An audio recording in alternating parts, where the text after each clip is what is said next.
সন্ধ্যা হইলে ফ্যাটের ভিত্তি ইঁদুরগুলা যে কি নাচানাচি ফাল্লাফাল্লি শুরু করে দে গাইস কেটা যে কইতাম। তো আজকে ভাবতেছি কি রান্ধম কি বানান যাবো সন্ধ্যাবেলা। তারপর আর কি আমি টুকুটুক করে হাঁটতে হাঁটতে আমার ফ্রিজের দ্বার গেজাইলাম, গ্যাসের সামনে আবার ফললো শাল আর চেয়ার। এই চেয়ারটা আমাইয়া তুই চেয়ারটা সরাই ফ্রিজ দেবার করে বিষাতেছে কি আজকে কি বানান যায়। ওর শালা দেখলাম যে জামাই আমার ফ্রিজে দুধ এনে রাখছে, তো ভাবলাম যে দুধ দিয়ে আজকে কিছু একটা বানাই। তো আমি লুয়ে এলাম দুধ টুকটুক করতে করতে আয় ফেললাম আবার ফাঁক গরু আয়ের সাইরা। আমি চুলার মধ্যে বয়ে দিলাম বড় একটা ফাতিলা, যেটা আমরা কি দেখ বা ডিস্কি বয়ে দিলাম। এটা বয়ে এসে আবার দুধে ফেঁকে আমি কাটিং করতেছি। মা দেখি যে দুধগুলো তো একদম বরফ হয়ে গেছে। কি তার করার শাল আর বরফগুলোই আজকে হাইমো, বরফগুলোই আজকে রানতে হইবে, কিচ্ছু করা নাই। এটা যে আমি গলামো ওইরকম ডোজও আমার কাছে নেই, কারণ ফেটে যেগুলো খুব লাফালাফি করতে। তারপর দিয়ে দিলাম এক প্যাকেট দুধ, দিয়েছে না দুধ কম লাগে তো আরেক প্যাকেট কাটতে লইলাম, দিয়েছে না একসাথে দুধ রাখা ফ্রিজে, কিন্তু এক প্যাকেট একবারে বরফ হয়ে গেছে, আরেক প্যাকেট আবার অর্ধেকটা বরফ হয়েছে অর্ধেকটা বরফ হয়েছে। তো প্রথমে ডাইলা দিয়েছিলাম, পরে দিয়ে দেয় না বাইরে না পরে কই তোর শালা আর কত বয়ে থাকতাম, পরে প্যাকেট একবারে সিরে উলাইলাম, সিরা দুধগুলো ডাইলা দিয়ে দিলাম ফাতিলো আর দেওয়ার পর মাসালো দেয় অনেকগুলো দুধ কিন্তু। তারপর আমি চুলাটা দৌড়াই দিলাম, দৌড়াই সেরাই যে শয়তানি আমার শুরু হয়ে গেছে। আচ্ছা এগুলো করার কি কোনো দরকার আছে গাইস? মানে এগুলো করার কি কোনো দরকার আছে? কিন্তু না, আমার তো এগুলো করতে হবে, আমার হাত পা গুলো তো একবার তর্ত করে করতে হইব। এটার মধ্যে একটু সাইরা স্নেট তো নিজে নিজে করবো, তুই ক্যারেটগুলো কত শয়তানি লাগা দিছিস। কিন্তু কি তার করার, আমার যত শয়তানি কারবার সারবার আর কি।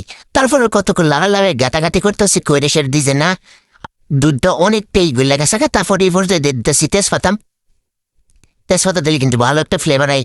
তারপর দিয়ে দিলাম এলাচ আর দারচিনি। আর আজকে আমি কিতা বানাইতেছি এটিও করছি, তোরও এটা কোনো কথা হইলো আজকে কিন্তু আমি বানাইতেছি শ্যামাই। আর ওই শ্যামাইটা আমি কাটতে শিখছি জানো ভাই, আমার বড় আফার থেকে আমার আফারে দিয়েছে এই শ্যামাইটা রান্ধে। আর এই শ্যামাইটা সবাই খুব পছন্দ করে, আমার খুব ফেভারিট এই শ্যামাইটা। তো তারপর আর গ্যাসকে চলো এই শ্যামাইটা তোমরা লোকে শেয়ার করি এই শ্যামাই রেসিপিটা। তারপর দিয়ে দিলাম লবণ কিন্তু মাছটা দিতে হইব। তারপর দিতেছি চিনি, তো প্রথমে চিনি দিছি একবার, না আরেকবার দিয়ে দিলাম আরো একবার। আর বিশেষ করে আগে আমরা খুব মিষ্টি খেতাম, কিন্তু এদিন মিষ্টি খেয়েও কমাইছে, কারণ আমার মেয়ে মিষ্টি পছন্দ করে না, ছেলেরা করলেও। তো এখন আমরা মোটামুটি মিষ্টি খাই, বেশি তেমন বেশি মিষ্টি আমরা এখন খাই না, মানে মিষ্টিটা অনেক কমাই লেছি। আর মিষ্টি কম খাওয়ানি বালা। অনেক একটা কথা আছে না, না খাইতে পারলে বলে ফল টক, না আমরা হিদশা, যেহেতু আমার ভালো লাগে আমরা বেশি মিষ্টি খেতে পারি, কারণ আমরা লাগিও টক, মানে আমরা এখন মিষ্টি কম খাওয়ান বল। তারপর অনেকখান কিন্তু দুধটা জাল করতে হবে, অনেকখানে আমি দুধটা জাল করতেছে আমার ধৈর্য তো কুলাইতেছে না, দুধ হনো জাল অনেকখান জাল করতে আমি খাইলো এসি। ওহো, তারপর শেষ ফলে আমার দুধ জাল হইলে যাক আল্লাহ, দুধ জাল করে সারতে পারলাম। তারপরে কিন্তু একটা ভুল লইলেছি, বললে এসে এই ভুলের মধ্যে আমি ডাইলা দিলাম দুধ। কিন্তু মনে মনে চিন্তা করতেছি ডালটা সিদ্ধ ঠিক আছে, কিন্তু ভুলটা তো মনে শুট হয়েছে। কিন্তু তারপর মনের বিরুদ্ধে এটার মধ্যে দুধটা ডালাম, ডাইলে এসে আবার তো ওই তেজপাতাগুলো তুললে ফেলাইতেও, তো তেজপাতাগুলো তুললে ফেলাই দিতেছি, সাথে এলাচগুলোরও ফেলাই দিতেছি। আর আসেন যে দারচিনি এই সালাতে ফলাইছে, শালার খুঁজটুকু আমি খাই লইছি। ফাইনা তো ফাইনা আর শালার বেটা এমন জায়গায় ফলাইছে, একদিকে তো আমি বিচারি আর দিকে ফল শেষ ফল যাক একটু মাথাটা দেখছিলাম রিজেন আবার ফলাইস কি করণ লাগে কোন তো গাইস।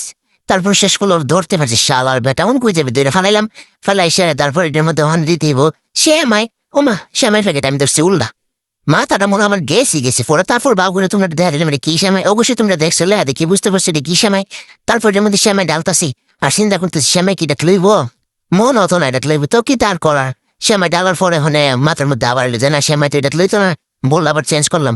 তারপর একটা বড় বললাম এটার থেকে বড়, এই যে গাছ দেখি বুঝতে পারতেছো, বললো এটার থেকে বড়। তারপর এটার মধ্যে আবার আমি দু তিন শ্যামাই দিয়ে দিছি, দিয়া অনৌষধ দিতেছি নারকেল, মানে কিছুটা নারকেল দিতেছি সবটা না, তো কিছু নারকেল দিয়ে দিলাম, দিয়ে সেরা। তারপর আবার দিয়ে দিচ্ছি বাকি সেমাই দিই। এনে কিন্তু ফুল এক প্যাকেট সেমাই আমি দিছি, ফুল এক প্যাকেট সেমাই দিলে মানে একবারে দুধের লোকে না একটা নারকেল লোকে একবার পারফেক্ট সেমাই দাও। তারপরে দিয়ে একটু লাড়াছাড়া করে নিলাম, লাড়াছাড়া করে অহন উফেদে দিতে আবার নারকেল উফেদে সুন্দর মতো আমি সবটা নারকেলের আবার উফেদে সিটে দিয়েছি। এনে কিন্তু আপনারা চাইলে কিশমিশ বা বাদাম ডেকোরেশনের লাগে কিন্তু দিতে পারেন, সুন্দর জলে, কিন্তু আমি এগুলো দিচ্ছি না, কারণ বাদাম কিশমিশ যদি আমি দিই আমার বাচ্চারা ফল তুললে ফেলাই দেয়, তারা খাইতেছে না। এই কারণে শুধু নষ্ট করে লাভ নেই, আমি কিছু এনে দিই না, আপনার কিন্তু সুন্দর জলেকে দিতে পারেন। আর এই শ্যামাইটা হাইতে এত মজার লাগে কি যে কইতাম, আপনারা একবার লেমে ট্রাই করে দেখতে পারেন। আর এই শ্যামাইটা আমি কিন্তু শিখছি আমার বোনের কাছ থেকে, মানে এত মজা লাগে। একবার যখন রান্না করছে তোর পরে তো আমি ধার হয়েছি যে কেমনি রান্না করে, পরের আমি আবার দেখে শিখালাইছি।